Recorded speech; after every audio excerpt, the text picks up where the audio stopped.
I welcome you all to this video. The content of this video is Cayley-Hamilton theorem. It is a fundamental result in linear algebra that states every square matrix satisfies its own characteristic equation. It has wide-ranging applications in mathematics, physics, engineering, and providing a deeper understanding of matrix theory. Now we see Cayley-Hamilton theorem and its proof and few applications. Before entering into the content of Cayley-Hamilton theorem, we see what is characteristic equation. Let us assume a square matrix A. The characteristic polynomial or characteristic equation of A is defined by determinant of A minus lambda I. Here, lambda is scalar and I is n by n identity matrix. Now we see what is Cayley-Hamilton theorem. Cayley-Hamilton theorem states that every square matrix A satisfies its own characteristic equation.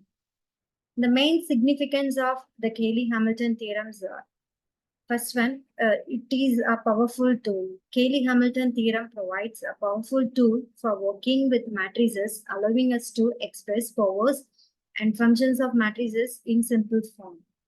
And it has theoretical insights. The theorem also offers theoretical insights into the structure and properties of matrices depending our understanding of linear algebra.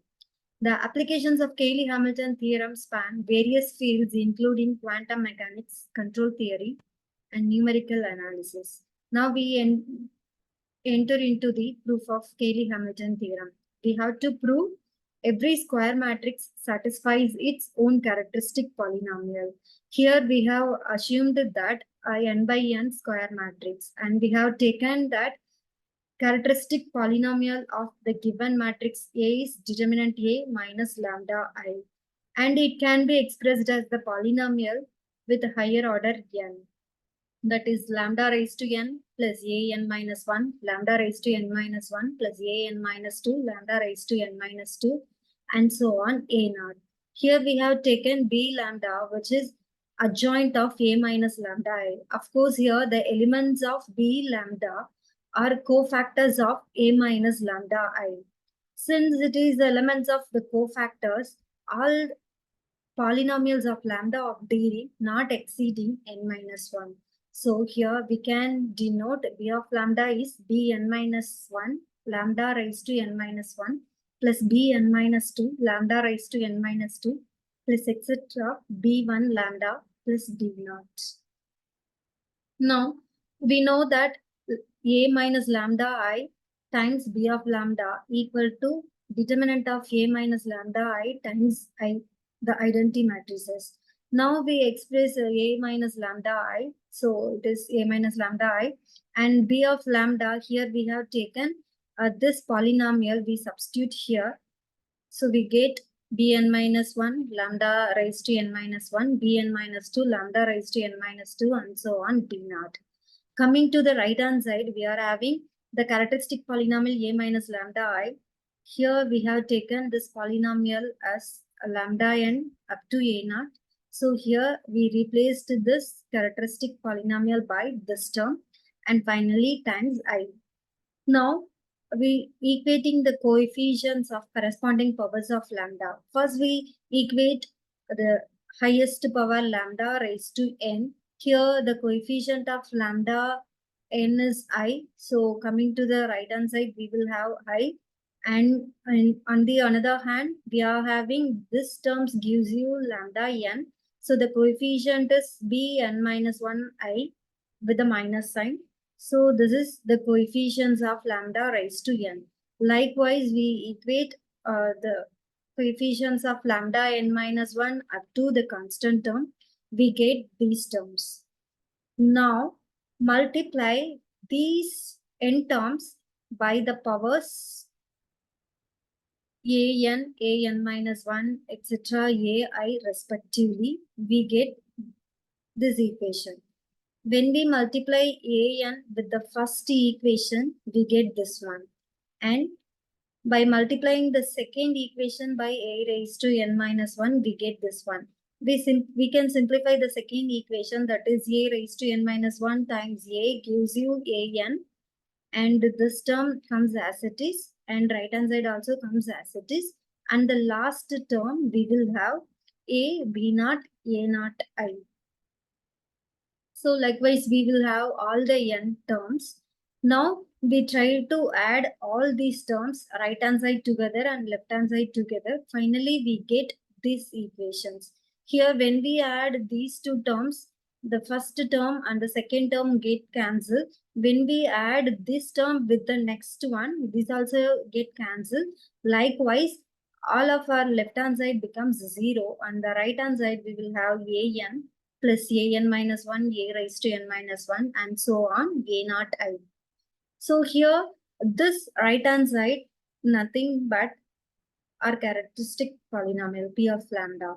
So now we proved that P of A equal to 0, which says that characteristic our matrix A satisfies the characteristic equation. So this is what we need to prove. So now we prove that every square matrix satisfies its own characteristic equation. That's the proof of Cayley-Hamilton theorem. Next, for example, here we have taken 3 by 3 matrix. Now we try to verify whether this matrix satisfies Cayley-Hamilton theorem or not. For that, first we write the characteristic equation. The characteristic equation of A, we know that determinant A minus lambda I equal to 0. So to verify the Cayley-Hamilton theorem, we have to say this matrix satisfies this equation. Now, A minus lambda I can be written as 1 minus lambda, 3, 2, 0, 1 minus lambda, minus 1, 0, minus 1, minus 2, minus lambda. We have to show this becomes 0. So we try to simplify this. So we get by finding the determinant of this one, we get 1 minus lambda times minus 2 minus lambda minus 1. So the rest of the terms becomes 0. So we continue with this term, 1 minus lambda. And when we multiply these two, we get minus 2 plus 2 lambda minus lambda plus lambda square minus 1, which is equal to 1 minus lambda. Here it becomes lambda square plus lambda minus 3. Again simplify this one, we get lambda square plus lambda minus 3 minus lambda cube minus lambda square plus 3 lambda, which is equal to, starting with the higher term, we get minus lambda raised to 3. Lambda square term get cancelled and it becomes 4 lambda and minus 3. Okay, so this is a characteristic. Okay, now take the minus sign out. We get lambda cube minus 4 lambda plus 3. So this is our characteristic polynomial. Now we have to verify whether this is satisfies by the given matrix. So now find A cube. So that is, we have to check A cube minus 4A plus 3 equal to 0. If we get these all 0, then the matrix is satisfies Cayley-Hamilton theorem. So for that we need to substitute A cube. So here I am skipping the calculation of finding A cube. Directly I am going to write what is A cube. A cube is 1, 12, 8, 0, 1, -4, and this is 0, -4, -11. This is A cube -4 times A. So A matrix is 1, 3, 2, 0, 1, -1, 0, -1, -2. Finally, 3 times I. Here, this unit matrix. 3 by 3 unit matrix. So 0, 1, 0, 0, 0, 1. So add all the first term together. Here it is 1 -4, 1 -4, and the last term is 3. Yeah, we are getting 0. So the second term, 12 -12 plus 3 times 0, and the last term, 8 -8, 0. And here, coming to the next row, 0 minus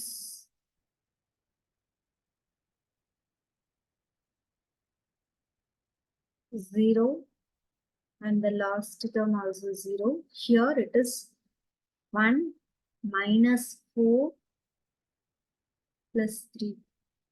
And last element of the second row, -4 plus 4 plus 0. Coming to the last row, we get 0 plus 0 plus 0, and next element -4. Here it is +4 and 0. The last element of this matrix is -11 plus 8 plus 3. So when we add all, we are getting the first element 0, second 0, third 0, and every rest of the things all 0. So we are getting overall 0 matrix.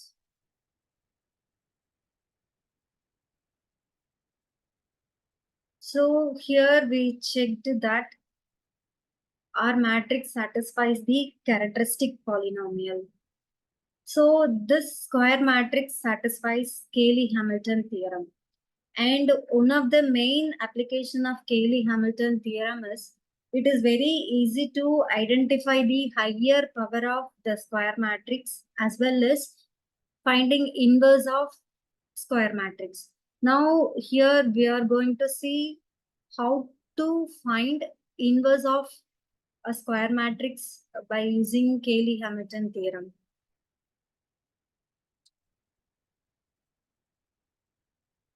So at the end, we got a raised to 3 minus 4a plus 3i through this characteristic polynomial.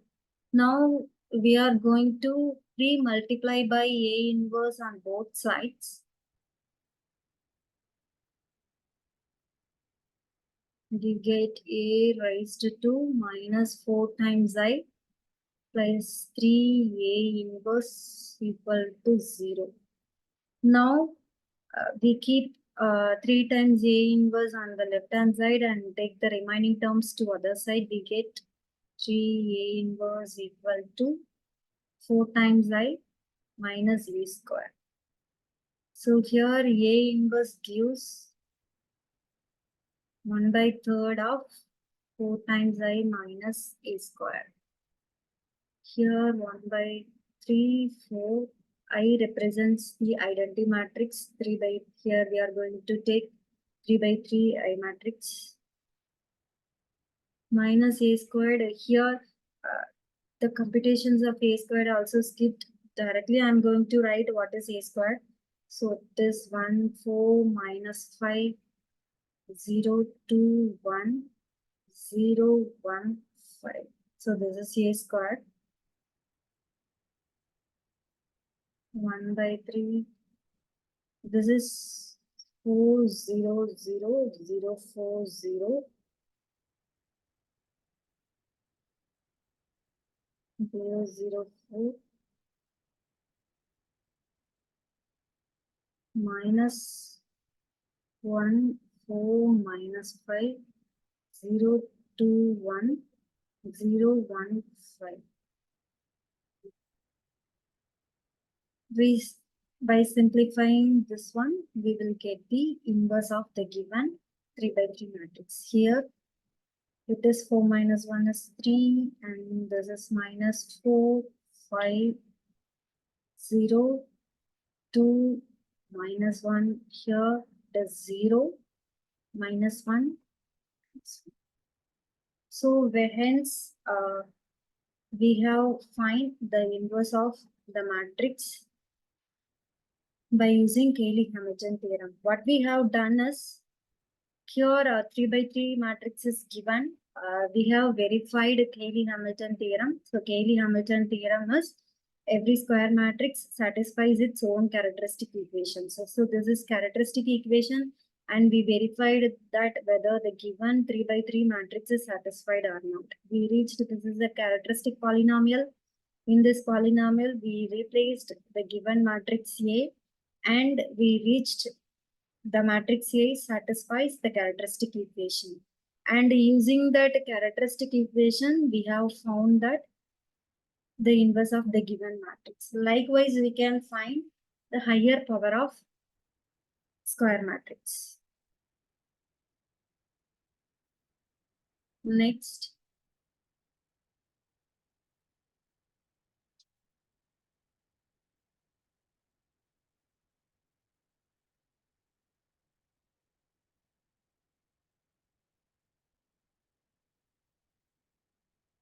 applications of the theorem. So as we said, Cayley-Hamilton theorem help us to find the inverse of matrices. The theorem can be used to find the inverse of matrix if it is exist by expressing the inverse in terms of the matrix image. The second one is it is used in differential equations also. In the study of linear differential equations, the Cayley-Hamilton theorem is used to find solutions and express the general solution. In quantum mechanics, the theorem is applied to find evolution of quantum states and solve Schrodinger's equations. And of course, Cayley-Hamilton theorem also has its own limitations and exceptions. Cayley-Hamilton theorem is only applicable to square matrices. It does not hold for non-square matrices.